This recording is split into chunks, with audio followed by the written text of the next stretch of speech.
FBR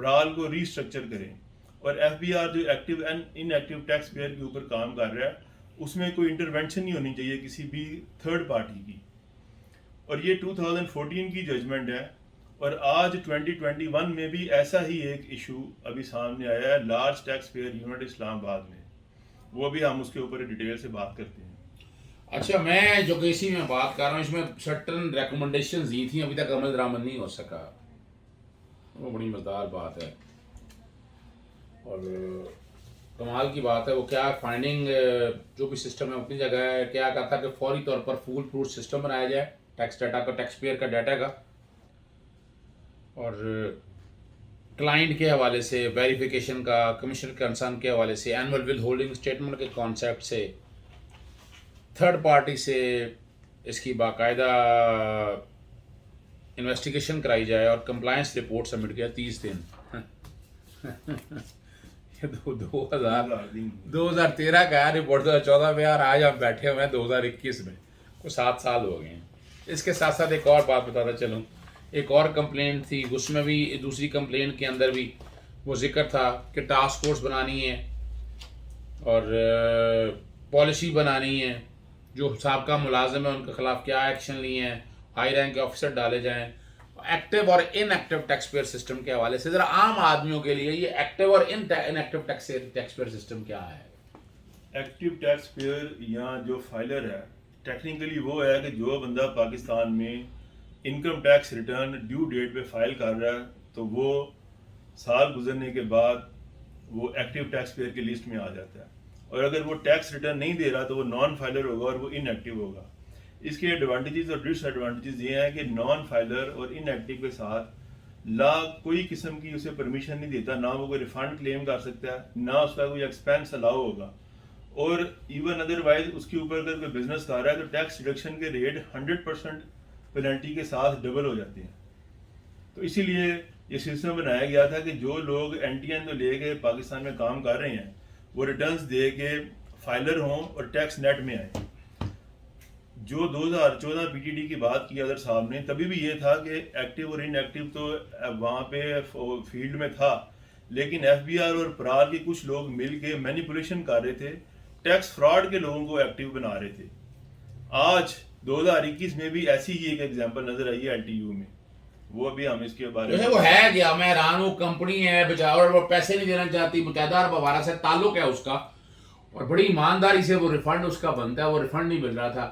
یعنی چند minute پہلے وہ ان ایکٹیو تھا اور چند منٹ بعد ایکٹیو ہو گیا. کمشنر اپیل نے فیصلہ بھی دے دیا, آپ ہائی کورٹ میں کنٹیمپٹ میں چلے گئے. یہ ماجرا کیا ہے جی؟ اب لا ایکٹیو اور ان ایکٹیو کا کہہ رہا ہے کہ جب تک آپ ریٹرن فائل نہیں کریں گے آپ ایکٹیو نہیں ہو سکتے ان ایکٹیو سے.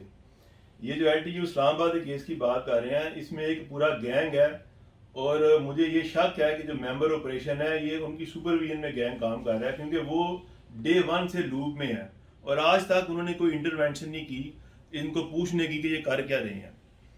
ایک ٹیکس پیئر نے اپنا ریفنڈ کلیم کیا کہ آپ مجھے ریفنڈ دیں. پہلے انہوں نے اس کے خلاف اس ریفنڈ کے ایکول ڈیمانڈ کریٹ کر دی. جب وہ کورٹ نے ڈیمانڈ ختم کی تو انہوں نے ایک نئی اسکیم بنا لی کہ اس کو ان ایکٹیو کر دیا, اس کی پچھلے 5 سال کی ریٹرن کو کویشچن کرتے ہوئے کہ وہ انویلڈ تھی.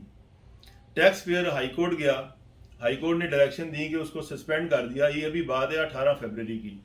اس کے باوجود کہ وہاں سے آرڈر آیا چیف جسٹس آنریبل اسلام آباد ہائی کورٹ کا, نہ کوئی ممبر کے سر پہ جوں رنگی ہے, نہ یہ جو بیٹھے ہوئے ہیں وہاں پہ چیئرمین ایف بی آر, اور نہ ہی کنسرنڈ آفیسرز. پھر ہائی کورٹ نے کنٹیمپٹ آف کورٹ کے نوٹس میں فرائیڈے کو ان کو کال کیا.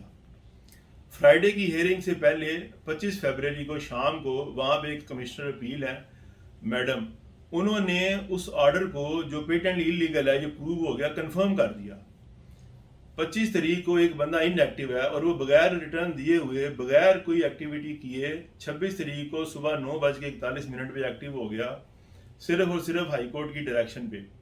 اب یہاں تو یہ پورا جو سسٹم ہے, یہ جو گینگ ہے ممبر آپریشن کی سپرویژن میں چل رہا ہے, یہ آنریبل اسلام آباد ہائی کورٹ جسٹس اطہر من اللہ صاحب کو چیٹ کر رہا ہے یا یہ ایف بی آر کے انفارمیشن سسٹم کو چیٹ کر رہا ہے. اچھا میں جو کہ یہاں ناظرین کے لیے آسانی کے لیے بتا دوں, یہ بڑا ظلم ہے جو ہمارے یہاں ٹیکس پیئر دیتے ہیں نا. فراڈ بہت ہے, اور یہی وجہ ہے اس میں دیانت کا عنصر وہ شامل نہیں ہو پایا جو ہونا چاہیے یہاں پر.